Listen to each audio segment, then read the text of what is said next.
A nation can survive its fools, and even the ambitious, but it cannot survive treason from within. They've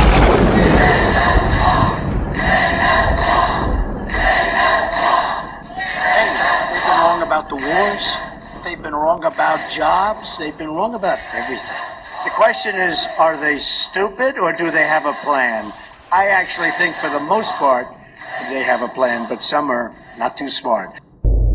Welcome to the Horrible Deplorable Show, the anti-globalist America First program dedicated to dehoaxing the media and destroying the narrative.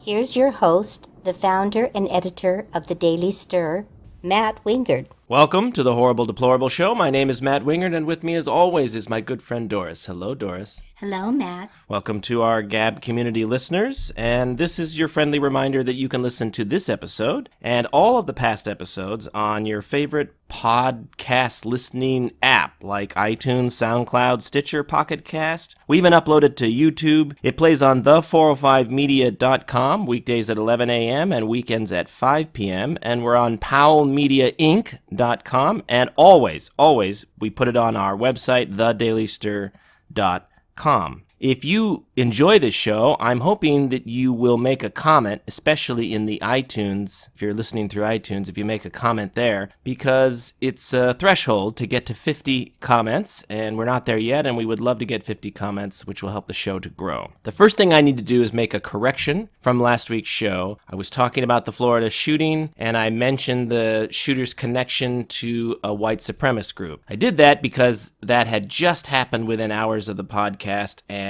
normally I'm very reticent about fake news, but because the leader of the white supremacist group had confirmed it at the time, I felt secure in expressing that fact. And it, of course, is not true. It was, as usual, the media rushing with a narrative that they wanted to be true. The white supremacist was confused, and there is zero connection between the shooter and that. So I want to make sure that I'm clear on this podcast that that did not happen. That is the only time so far in the long history of this podcast that we have had to do a retraction on fake news, but we're usually pretty good at filtering that out. The shooting has not left the news yet because there are some energized student activists who are being co-opted by the Democrats and CNN and folks like that to once again try to have this fight over gun control. There's this determined effort among a hardcore group of folks in the country to repeal the Second Amendment. This is exactly what they're after. It's impossible. Not only do I not support that, obviously, but I think politically it's just an impossibility. And rather than dealing with real life solutions, the kinds of things that would actually prevent or stop these shootings, we keep having this same impossible discussion over and over again, which proves my point that I've tried to tell you constantly on this podcast, that the left will never stop. It doesn't matter how far off the goal is or how impossible it seems. They'll never just stop and say, okay, what can actually be accomplished? How do we come to a compromise? They have their goals, and they are never ever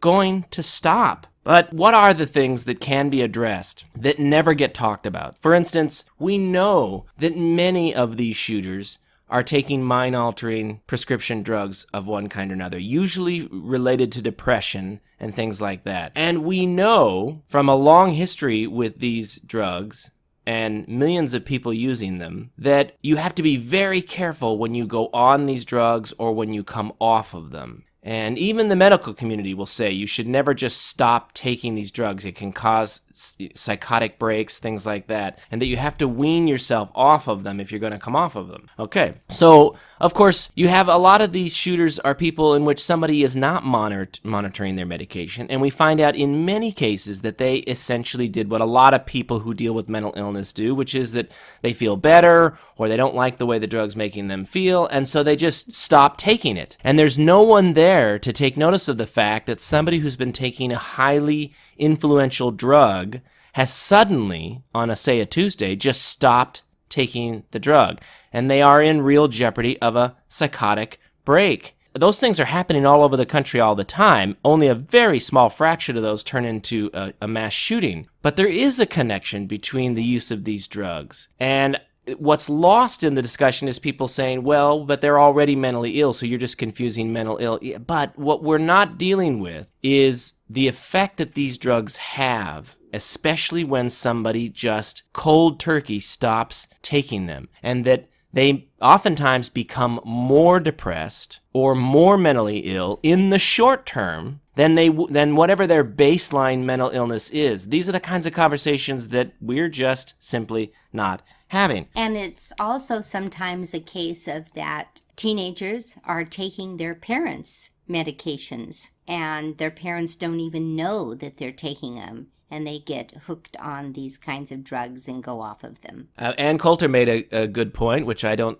think many people are willing to talk about, because there's this very strong pro-marijuana push in the country, and I'm not particularly opposed to the legalization of marijuana, but she had suggested that combining mental illness with marijuana use is not necessarily going to produce the best outcomes, especially for paranoid schizophrenics, and I think she's right, and we don't have that conversation. Obviously, marijuana use is quite ubiquitous in the country. So you combine that with the fact that we have, and this is the other part of the discussion that we don't want to have, we have systematically deinstitutionalized a lot of people who would have been locked up in the United States. And I said this before, and I'm going to say it again. These are completely separate movements in the United States. So we have a Second Amendment movement, which believes in the idea of widespread ownership of guns. That's something that I happen to endorse. But at the same time, and separate, and not necessarily even the same people, although there is some overlap, there is this strong mental illness community that believes in destigmatizing mental illness, and that has fought to get mentally ill patients released out of institutionalized settings, put them in group homes, mainstream them. Now, that's not entirely a negative movement, and I don't want to totally push against that. But it may have gone too far, and it may be too generous. And when you combine that with a society in which you have widespread ownership of guns, you have a recipe for these kinds of violent outbreaks. Now, of course, a lot of the people who push the mental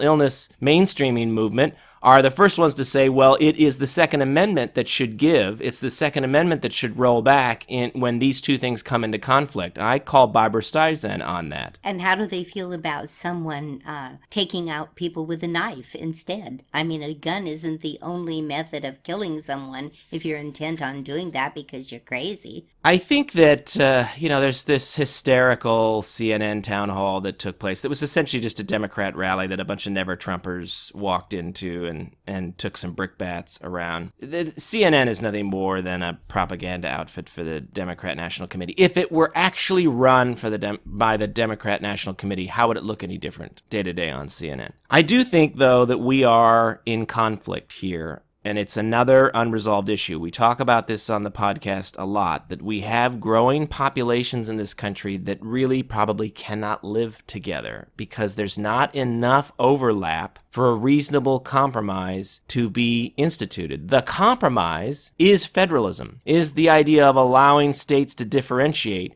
and let certain states go in a much more accommodating to mental illness direction while restricting gun rights and gun access and allowing other states to do the opposite. And obviously mentally ill people are going to flow towards the states that have very little private gun ownership but wide and expansive rights for the mentally ill, and other states are going to go in the other direction. And I think most of us with a brain understand how that's going to turn out over the long term, but these are the kinds of laboratory experiments that should be allowed in a real democracy, even one in the form of a republic like ours. The idea is people should have choices, and they should be able to form the communities that they want to live in. And we're so mobile now. I mean, it doesn't take much to move from Los Angeles to Topeka or from a rural Mississippi town to Portland, Oregon, or wherever you want to go. People can pack up and move to the community that reflects their values. But what we get from the left is everything has to be the same. It's going to be mandated from D.C. and eventually from Brussels or wherever the one world government is located, and everyone across the planet is going to have to follow the same rules.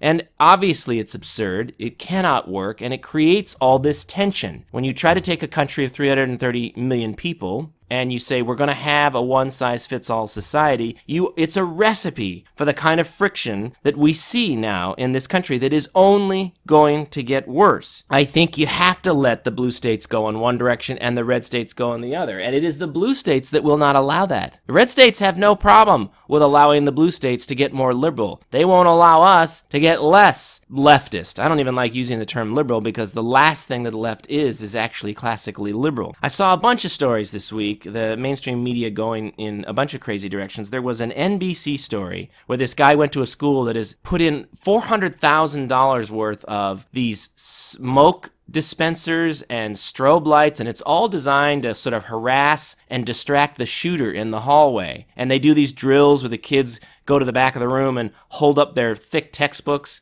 as some kind of block, I guess, against a random bullet. And I just sat there looking at that and thinking, rather than allow 5 or 6 people in the school who are concealed carry permit holders to simply bring their concealed carry to school, which costs almost nothing, you could maybe give a little small salary bonus to the people who are willing to do that and attend monthly training exercises. That is nowhere near the cost of installing all of these stupid smoke dispensers and strobe lights, which may or may not be effective on a shooter. It's just crazy how far people on the left will go to simply avoid dealing with the reality, which is that this is a country with a gun culture. It has a lot of guns. People have a right in this country to own guns, and therefore you can't wish that away. And everybody seems to understand that we have to harden targets when it comes to terrorist attacks around the country. We've hardened the airports, we've hardened the federal buildings, but the idea that we would harden our schools, I saw a teacher last night being asked about the idea of concealed carry, and he said, the moment we bring guns into our schools, that we've changed the dynamic, and I'm here to teach the children, and it should, basically he was obviously a leftist who couldn't stomach the idea there would be a gun within 50 feet of him, and the idea that it actually angered me, because I thought, in a previous time period, all school teachers were male, and there was no higher charge among the men who run. I'm thinking especially of like the boys' boarding schools in England, the men who ran those, Mr. Chips and the rest who ran those schools. The idea that they would allow their population of male students to be in any kind of physical danger, that the men who ran that school wouldn't arm themselves, build barricades, do whatever they had to do, violently if necessary, to protect their charges, the children who've been sent there to their school by their parents. Those teachers from the past would just look at this teacher today and be bewildered and think, if you can't keep them safe, if you aren't willing to protect them personally with your own body, go out and do something that's uncomfortable, to you, learn to shoot a gun and to carry it. If you're not willing to do that simple thing for your students, then what position of authority do you really possess to impart wisdom to them and to deliver information to them? You're not really their teacher, because a teacher is a protector. And this sheep mentality that these teachers bring to the school is also the sheep mentality they impart to their students. It's why everything that comes from these schools is so left-oriented. And it just infuriated me. It's like you'd rather see these students die than do something that's uncomfortable to you. Go out and learn a skill and carry a weapon so that first and foremost when you walk in there every day that you can stop a violent action from occurring in that school before you even get a chance to talk. But of course, in my mind, though, it's all wrapped up together. It's like the kind of teacher who would carry a concealed carry weapon is the kind of teacher I would want teaching my son and other children. Because this is a person with some authority. If you don't think that basically attitudes in schools are going to change when some of the teachers are carrying as well. Back in the 70s and 80s, they stopped requiring teachers to even wear dress-up clothing, right? They didn't have to wear suits more, and everything became very relaxed. It's all been battered down. The idea that there would be respect for the teacher. They don't even want it. They don't even want the students to respect them. It just sickens me, these lambs being led to slaughter because of this attitude within the schools. I also saw that there was a highlight of a school district in Texas that years ago, after Sandy Hook, actually had allowed teachers with concealed carry permits to carry within the school. And obviously that's working fine. They haven't had a shooter. And they put up these signs out, instead of the gun-free zone signs, they have these very intimidating signs out at the boundary line of the school saying, be aware, members of the faculty here are armed. Now, if you don't think that's intimidating as heck for somebody who might be thinking about being a school shooter, no, they'll go down the street to the next school, the one that doesn't have those signs. Everybody knows those kinds of things works because I know, all sorts of people put house alarm signs on their outside windows or out on their lawn when they don't actually have a house alarm because they know a sign like that is intimidating and will cause a would-be criminal to move on to a more vulnerable target. So they've got it right down there at the school district. And I see that there's a school district in Colorado that's decided, well, we're going to do the same thing. So they're going to allow their teachers to concealed carry. And there was a sheriff in Ohio who had offered a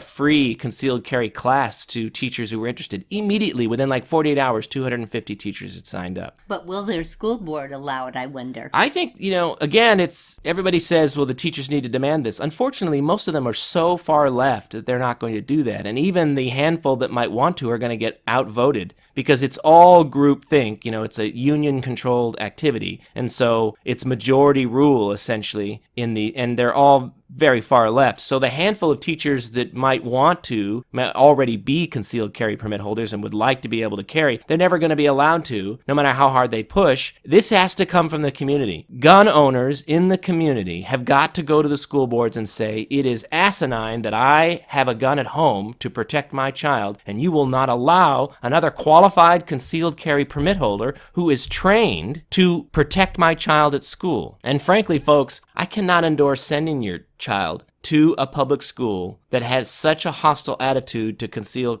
carry permit holders and who will actually put up signs that say this is a gun-free zone. You mean a gun-free zone that says, yes, come on in and shoot us? Well, they're putting it up because they're trying to send the message they have zero tolerance for kids bringing guns to school and that kind of thing. And they think they're reassuring the parents that they're taking a hard line on this. If I was a parent, I'd rather be reassured that my kid was safe. Exactly. I mean, the threat is not just a kid bringing a gun to school in a backpack or a kid coming in as a shooter or some adult coming in as a shooter. All of those are various threats that exist for a gun-free area. What I want to know is that there are a handful of well-trained adults in the building who are carrying a weapon on them and can, in a matter of seconds, stop a would-be mass murderer. And when you put up a sign celebrating that you're a gun-free zone, I think you're advertising yourself as a target to would-be shooters, and it's a stupid thing to do. But again, the NRA members,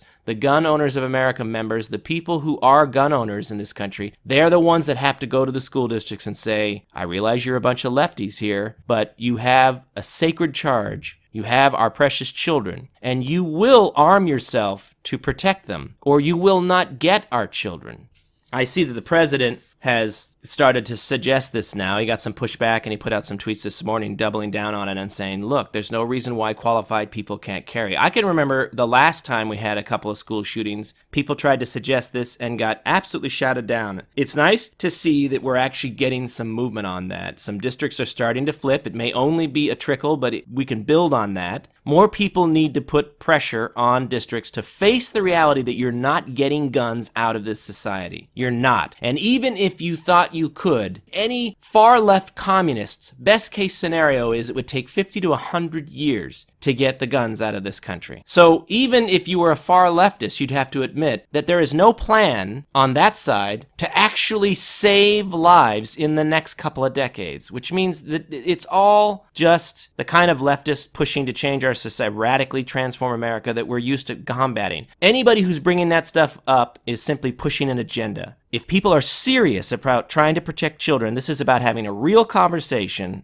about the reality of our society and making sure that you have something that can stop a shooter in 10 seconds. If your idea does not involve stopping a shooter in 10 seconds, then nobody should even be thinking about it. I don't understand why so many people prefer to be sheep in this culture. And I think a lot of it has to do with our society's become much easier and automated, and people don't have to deal with violence or the threat of violence in a way that our ancestors always did. And I've spoken before about cloud cities and all these people who live in the urban and suburban areas, and all of the basic necessities are provided like magic for them. They have no idea exactly how the clean water gets there, but they just turn the knob and it's there. They have no real scientific idea of exactly, or mechanical idea of how that electricity gets there. They just go over to the wall and they press a button or they flip a switch, and suddenly this electricity is there for them to play games all day or whatever it is that they're doing. And because people are so out of touch with how the world actually works, they can sit around whining about guns and violence as if somehow that's going to go away. Or that if this society was less militant and less pro-gun, that if it became a nation filled with sheep, that somehow we would last very long. In a world filled, look outside this world. Just go online and Google random countries in Africa and in the Mideast and Russia and their neighbors, and ask yourself, would you rather be a sheep or an armed wolf on this planet? Because the sheep all get eaten. There was some things flying around on social media about some of these children that survived the shooting are actors. And of course, I don't think that traveled as much as people think, but the media wanted to jump on that. Now, why did they want to jump on that? And it absolutely astounds me that we know why this shooting took place. This shooting took place because the FBI failed to act on a solid tip. They were not given a vague tip. It has been revealed, and they have admitted that a caller on early January, around January 8th, called them, identified this shooter by name, said that he was nuts, and said, said, he is going to be a school shooter. And they admit they should have passed that on to the Miami field office for a full investigation, and that never happened. That, dear listeners, is 100% of the reason why this shooting took place. I realize that the sheriff's department had been to his house 53 times or something like that, but people can have lots, especially folks with mental health issues, can have lots of interaction with social workers and with the police, and that doesn't necessarily mean that they know they're going to be a school shooter. And so while, yes, I would like people to be a little bit more vigilant, you can never 100% blame people for not predicting an outcome that is just one of many outcomes, okay? And you can't just simply lock up everybody who's mentally ill in any way, shape, or form. That doesn't work either. The fact of the matter is that somebody told the FBI explicitly what their fear was, and the FBI has come out and publicly admitted that that was a cock-up on their part, totally. And yet, instead of focusing on that, the media immediately wants to focus on some of these hoax theories around these kids being actors or whatever, and they want to spend all their time on that because they don't want to talk about what actually happened, which was that the FBI once again screwed up. They have negative credibility with me now because they were aware of the Sarnoff brothers. The Russians tipped them off about that, and they didn't move in. They were aware of the San Bernardino killers, and they didn't move in. So this is not their first mistake. They were brought into contact with and asked to investigate Martin, the guy who did the Pulse nightclub shooting in Florida. And they actually now, Judicial Watch has taken years to get this in Freedom of Information requests, but they have finally revealed in writing that they said they don't believe that he is a threat and that he's not likely to be any kind of mass shooter. And that's exactly what he turned out to be. At least the general public is learning to have less and less confidence in the FBI. Well, and no one should have any confidence in the media as well, because they're unwilling. Look, when it fits the narrative, they go at it hard. When it doesn't, they report it oftentimes and then just move off. I mean, everyone reported that the FBI made this mistake for about 48 hours. And now you never hear anybody mentioning it. It is the single most important fact in this shooting, and no one is even talking about it anymore. It's ridiculous. Meanwhile, CNN's holding these town halls, which are basically just Democrat rallies. Never Trumpers show up and walk into the buzzsaw because they're useless losers who are never going to win on anything. Anyway, that whole conversation about rolling back the Second Amendment is stupid. Not only are people like me going to vigorously oppose that, but it is not going to happen. The process for a constitutional amendment is thorough and drawn out and a very high hurdle. So it's just wasted air talking about something that cannot happen rather than dealing with what's really happening. I saw that Greg Gutfeld was giving one of his little monologues on his show, and he made the point that since the 1950s, we have 80% fewer people in mental hospitals. And he said, are you telling me we have 80% fewer mentally ill people in this country? No, just that they're let loose and mainstreamed in society. Right, that's what's going on. I saw that the president has announced he's directed Jeff Sessions to come up with a regulation to ban bump stocks. You know, I don't really have a hard feeling about that. I think those are the kinds of fig leaves that given out to try to placate the left. I don't really think that the ban on bump stocks is going to do anything other than drive massive bump stock sales over the next couple of months before it goes into effect. And the shooter in Florida didn't use it. So again, just sort of off on tangents, dealing with things on the periphery that really aren't going to affect that you have about 15 seconds to deal with a mass shooter when they walk in. And whether it's an AR-15 or a Glock, they can, kid bringing 2 Glocks into a school can kill just as many as this kid did in Florida. There are a couple of heroes. There's more than a couple, but I want to highlight 2 from that school. This kid, Anthony Borges, tried to close and lock the classroom door, using his body to shield 20 classmates that were inside the classroom. He was shot through the door multiple times in both legs and through the back. He's alive and stable, but he has a long recovery road ahead. Peter Wang, 15, was seen holding open a door during the shooting, allowing others to escape. He died while wearing his JROTC uniform. It looks like he was buried in his uniform. He had wanted to attend West Point, and West Point has posthumously admitted him. The Army is awarding medals for heroism to 3 of the students who were killed in the shooting. That includes Peter and 2 others, Elena Petty and Martin Duke, who were cadets in the school's Junior Reserve Officers Training Corps program. They'll receive medals of heroism for their actions in the shooting. And they are heroes, and I wish that the press was more interested in telling those stories. They tell them, but then they move on because all they want to talk about is gun control. The fact that there's evil in the world and violence and that people do terrible things, that's a constant. If we want people to do brave things, if we want people to do the right thing, if we want people to have a general sense of self-sacrifice for others, these are really important human characteristics to encourage, then we have to celebrate those things when they happen. We have to go out of our way. And instead of holding a stupid town hall last night on gun control that's never going to happen, which was basically just a large Democrat rally to beat up on evil Republicans, CNN could have used their time last night to celebrate those heroes. They could have done long biographical stories on those kids. They could have gone out of their way to tell their story specifically, and that while others were simply running out, that they stayed. And people like to push, there's this movement to push ROTC out of schools and off of college campuses. But here were people who wore the uniform, young people, 15-year-olds, trained just some very basic training in the military ethic. And even at that age, in the midst of an event they could not have prepared for, their instinct immediately was to start helping other people. So don't tell me that the military and military training doesn't serve a purpose, or that we have a problem with toxic masculinity in this country, because it is these kinds of martial values, this idea of self-sacrifice for others, of not just being a sheep, and not just, when you're faced in a moment with that fight or flight scenario, to not just run, to think about the other people around you. This is that same sentiment in the Titanic 100 years ago that had the men putting the women and children in the lifeboats, knowing that there was not enough room for everyone, making an affirmative decision to die that night and to save others. That kind of sentiment has to be encouraged, and damn the left for trying to push it away.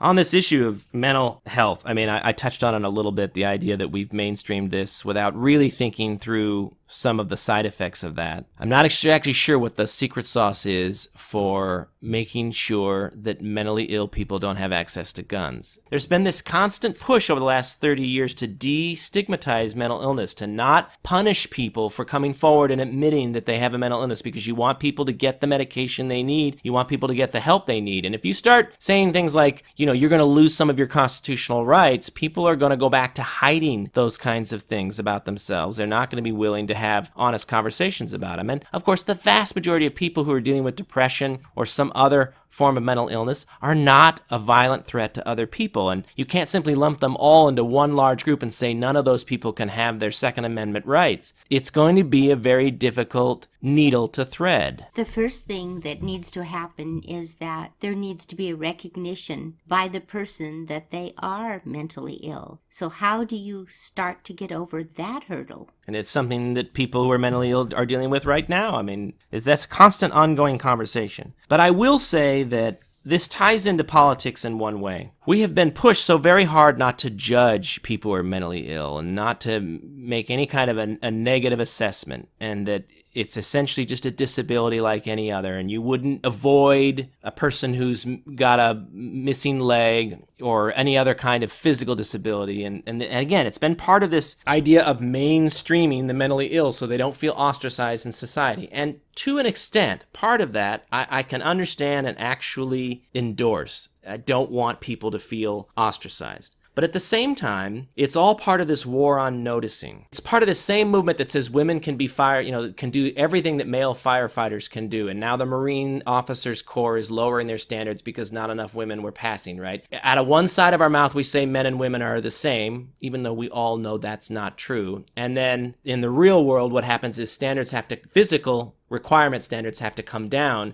in order for quotas to be met in getting women into some of these professions. And you're just not allowed to notice differences in human beings. That's just not allowed. And it's too bad that we can't differentiate being fair with people and being kind to people with still allowing people to recognize that there are differences in people and that people are not all the same. And that war on noticing and this idea of mainstreaming mental illness has created kind of a blind spot in our society where we have all sorts of mentally ill people around us and we are pretending not to notice the influence that's happening. A lot of celebrities that you see on TV, especially the most frantic, the ones that are the most politically active, are dealing with mental illnesses. And how do we know this? Because in some interview somewhere, they eventually admit it. So we know a lot of them are dealing with mental health issues. So are a lot of the full-time leftist activists that you see who lead the rallies and do the organizing. Again, they admit in their own interviews that they're bipolar or that they deal with clinical depression. They admit this all the time. You wouldn't believe how many people coming from the left who are active and prominent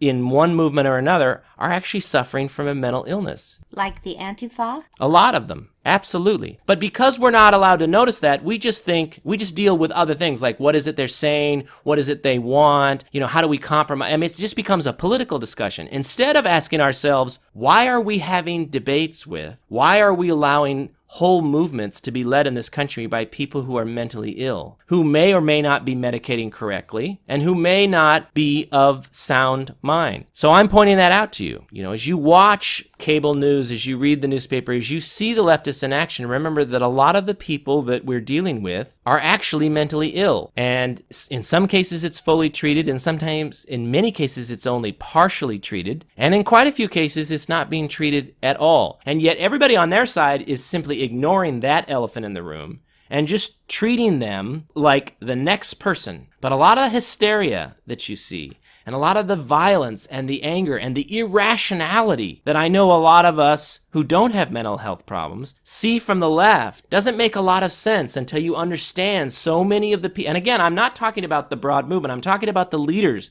the people that do most of the work, that get in front of the cameras, okay? So many of the people you are looking at have mental health problems. And I don't think it's particularly good for this society to have a lot of people with mental health problems injected into our political debates. I mean, politics is already kind of rough and tumble. It can already be very difficult to find compromise and to achieve some level of civility. But you throw in a whole bunch of people who are mentally ill, and things can unravel very quickly. And it's another consequence of the mainstreaming of mental illness in our society that we are not confronting.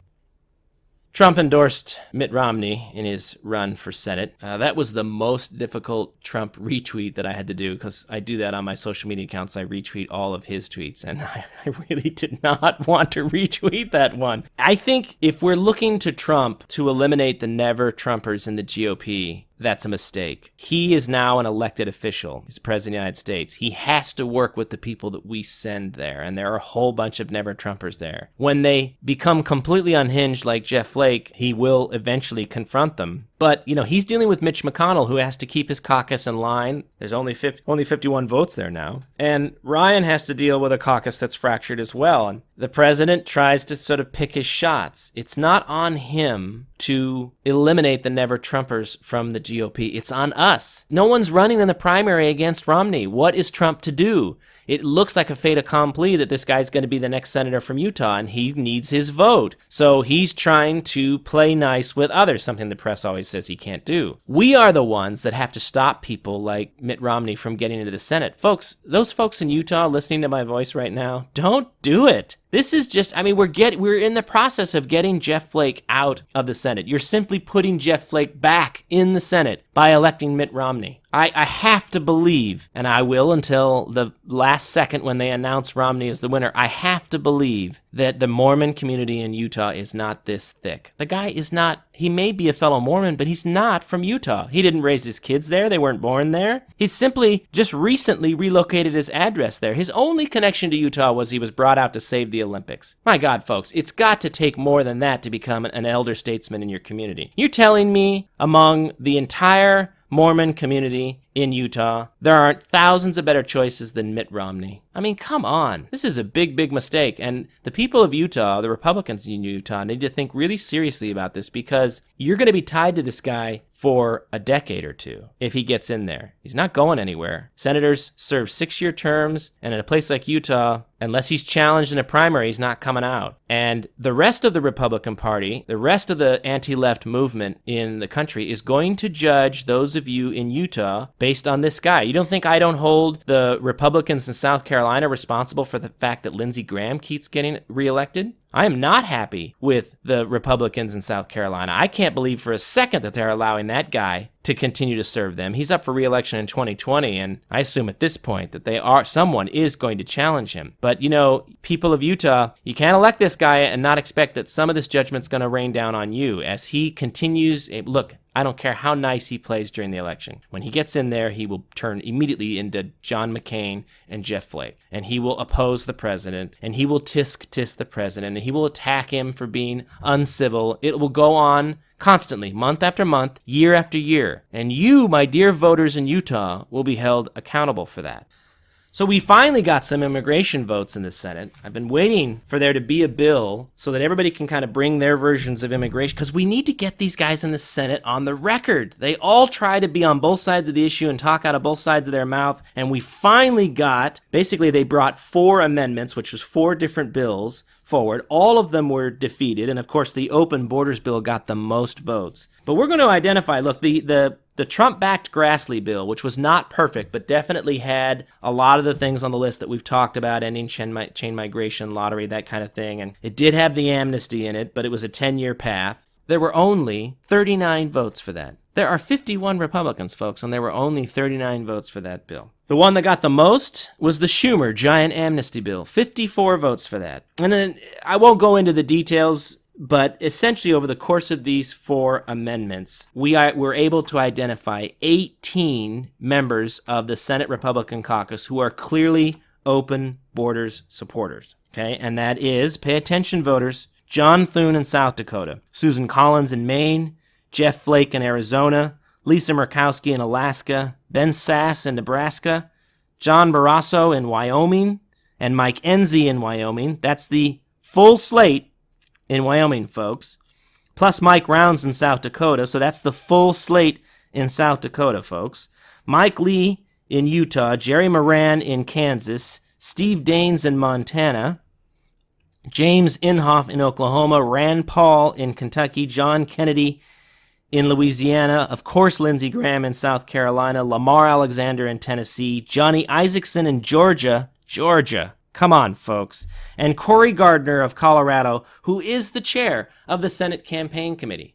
Now, most of these folks are not up for election in 2018, so we have to have long memories. But folks, each and every one of them have to go. I am now personally opposed. Now that I finally got the votes and I've gotten them identified, I consider each and every one of these folks not only enemies of the country, but they're enemies of the Republican Party. Because as we've discussed here, it is open borders that will completely obliterate the Republican Party. If you don't think immigration is the most important issue, if it's abortion or gun control or you name it, name me some other issue that brings you to the Republican Party because that's the most important issue to you. Guess what? It's the second most important issue to you. Immigration is the most important issue to you, because if we don't stop the flow of immigration into this country of Democrat votes, you will never win on the issue that is your second most important issue. Immigration has to be the number one issue if you care about anything else, because the entire country becomes California if we don't stop what's going on. And that's why every single one of these 18 members, and that includes Libertarian Rand Paul, have to go. They have to go because they're a mortal threat. Unfortunately, people like Rand Paul are a mortal threat to libertarianism. If you are a libertarian and what you care about is the Ayn Randian philosophy of essentially ultimate freedom and responsibility, the people being imported in this country, the vast majority of them, are socialist leaning. They will move the country to the left. In other words, with each group of 1 million immigrants that come in from these various countries that are left leaning, that's 1 million more people, the vast majority of whom will never vote for libertarianism of any kind, shape, or form. So if you are a libertarian and you are for open borders, that's a suicide pact. You essentially believe in the theory of libertarianism, but it will be obliterated by what will actually happen at the ballot box. And this, of course, is a political reality. Anybody who's been involved in politics understands that it's wonderful to have a pure theory, but at some point, your theory has to run up against a political reality. And your theory may not hold in that moment where you have to do something, like when Lincoln suspended habeas corpus in order to save the Union. In the midst of a rebellion, in the midst of a war, sometimes you have to do things you would never permit in peacetime in order to save, in the main, the whole thing, the ship of state. And any libertarian that believes in open borders that's simply a joke. You should just laugh at them, because there's no way to allow Latin America to pour into the United States and have any libertarianism anywhere in the United States. It will not happen. Stone cold fact. That is the political reality. Those 18 folks, and I don't care how good they are on another issue, they have to go, because even the issue that you think they're good on, they're bad on, because they're allowing a flood of votes in that are going to kill them on that issue. They have to go. 3 red state Democrat senators took very clever no votes in the process of this, because they're up for re-election in 2018. It was Heidi Heitkamp in North Dakota, Joe Donnelly in Indiana, and Joe Manchin in West Virginia. They understood where they needed to be politically in a red state running for re-election. Now, as we've talked about before, there are 10 of these Democrats running in red states, so 7 of them took bad votes. And I think that's the magic number. Again, I would love to predict that we're going to pick up those 7 seats, but that's only half of the equation. You have to run a strong immigration restrictionist on the other side. The Republican candidate has to be a good candidate on these issues. And I'm not convinced that people like Cory Gardner, whose job it is to recruit, who is actually one of these 18 who have to go, I'm not convinced he's going to recruit the right types of people. So theoretically, we could at a minimum be picking up 7 seats. That would take us to 58. I don't believe that's going to happen, because the people who are in charge of recruiting and funding these races are open borders folks. Notice very quietly that the U.S. Chamber of Commerce came out before these votes occurred and said they would be scoring the votes. An open threat to the Republicans that if they voted against open borders, they would get a negative score from the U.S. Chamber of Commerce. That is exactly what happened. Now, kudos to the 39 Republicans who were willing to stand up against that, because the Chamber is an extremely powerful lobbying organization on the Republican side. Very powerful. They raise a tremendous amount of money, either directly or indirectly, for Republican candidates. And the Chamber wants open borders. Also, in the last week, we had the story of the special investigator, Robert Mueller, coming out with these indictments of a handful of Russians. Every time I think that this Russia story and the Russia, with Trump collusion story can't get any more crazy train, it goes to another level. I mean, I've made the joke before that, in this case, this one goes to 11. This thing's at 19 and still moving. On a dial of 1 to 10, I think we're moving to 25, and we may go further. People are bat bleep crazy around this. So this indictment, first of all, is a giant NothingBurger. It's essentially an indictment of a dozen and a half folks who were running Facebook pages and Twitter pages. That's what they did. And they put some money, a little less than, or somewhere around $2 million in advertising, most of which was spent after the election. But during the election, a little bit of money behind sending out tweets, sending out Facebook pages, creating some pro-Trump events, and that other people, we're talking about Americans, didn't know that a Russian had been paid to create that event, so they passed it along or they shared it or what have you. And then they did some retweeting too. They retweeted people like Joy Reid, who's a far leftist on MSNBC or CNN. I don't remember which channel she's on. They were doing all sorts of sort of things that like I could have done. Essentially, I didn't create any Trump events, but I was creating pro-Trump tweets. I was doing that stuff, and I was retweeting other things, and I retweeted without necessarily knowing whether somebody who'd created a tweet was a Russian. This is so small potatoes, and it had no actual effect on the outcome of the election. So, we got a couple of sides to this craziness, folks. First of all, this NothingBurger indictment comes out that is essentially just meant as a justification for the millions of dollars that Mueller and his Democrat friends have spent paying themselves to twiddle their thumbs because they know that there's no Trump-Russian collusion. So they come out with this NothingBurger indictment, and they feed this narrative that there's all these Russian bots that are constantly hoaxing us. And then there are a whole bunch of people on the left media who've bought into this idea that we're just all being run by Russian bots. Essentially, Russian bot just means you are a Trump supporter and you disagree with the left, because everyone's getting accused. And I see a lot of people having fun with this on social media and just renaming their account Russian bot number 1,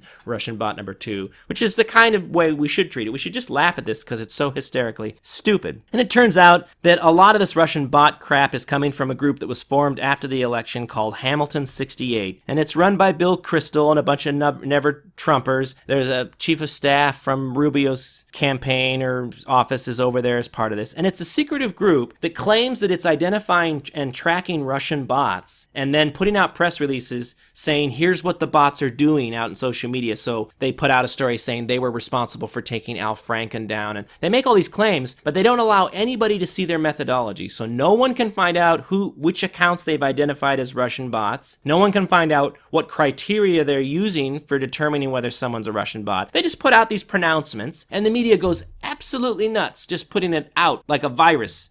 So they want to get mad about some of this stuff, claiming some of these shooting victim kids are actors. They're immediately willing to jump on that, right? But they're not going after Hamilton 68 for what is clearly just a bunch of hoaxing that's going on. Because, it's feeding the narrative they want to believe, that we're somehow being controlled by all these. This is fever dream kind of stuff. They love to make fun of Alec Jones. This stuff is Alec Jones squared. Because it's coming from people who are purported to have gravitas, who are purported to be sitting at the liberal commanding heights in our society, the wise men and women, and they look like they've all taken acid, the way they're just running around with these just absolutely crazy fever dreams. The garbage media is swallowing it whole, okay? Now, let's put some of this in perspective. Did the Russians meddle in the election? Yeah, it looks like they did. In a very minor way, they meddled in the election. It had no effect on the outcome. They weren't able to gain access to any voting machines or anything, so they didn't affect any actual votes, okay? Now, this is supposed to be some big bad thing, and everybody, the never-Trumpers, especially the neocons, they want war with Russia. I don't know why. They just love war. It's in the Middle East has been, it's just a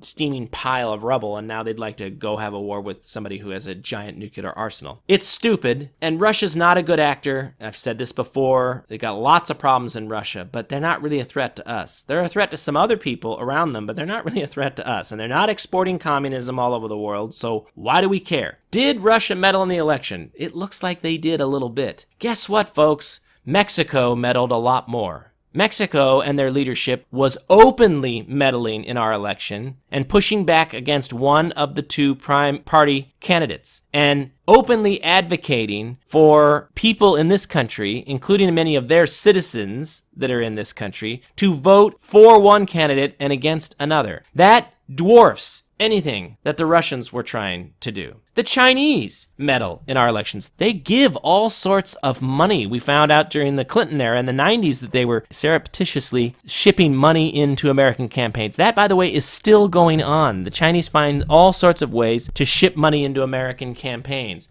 First of all, they own a bunch of companies, and American companies are subsidiaries of theirs, and American companies can give campaign contributions. So it's not hard for the Chinese to get money into American politics because they just have one of their American subsidiaries make the donation, which is legal. So that stuff just dwarfs this stupid story about a couple of $1 million spent on Facebook and Twitter posts. It's asinine to the extent that there was some meddling. Do you know why Putin might have been motivated to do that? Because Hillary Clinton had meddled in his re-election campaign. She'd actively attempted to prevent him from getting reelected. Now, you don't have to like the guy, and I get why we wouldn't want to do that, but are you really surprised then that he would push back a little on her? It's like, we go around meddling in other elections all over the world, and then we're shocked that there are gambling going on in the casino, that somehow other countries might want to meddle in ours. So the 2 points I want to make is that we do far more meddling than anyone else. That the Russian meddling was insignificant and had no appreciable effect on the election and is dwarfed by what our neighbor to the south was doing the entire time with former presidents of the country using expletives against one of the major party candidates. The Chinese are heavily involved in influencing our elections. These people are nuts, and the whole Russian bot thing is a complete hoax. It's coming out of the Never Trumper camp run by Bill Kristol, who's trying to find another way to be relevant, and it is a total lie. There is good news out there. I see that the AfD party, which is the anti-immigrant party in Germany, is growing in the polls. And Italy is about to have an election in which an anti-immigration majority may take control of the government, which would put Italy in the camp with Hungary and Czechoslovakia and Poland and others who are resisting this influx of third world immigration into the European Union. So good things happening out there.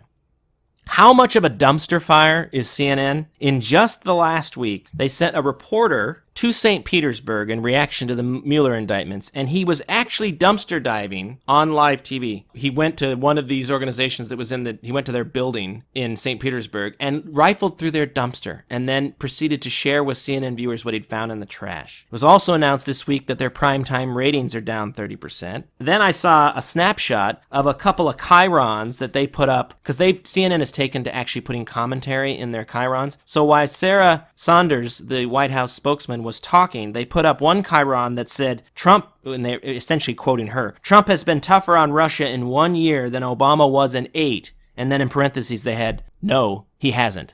And then they put up another chyron that said, again quoting her, it's clear Russian meddling had no impact.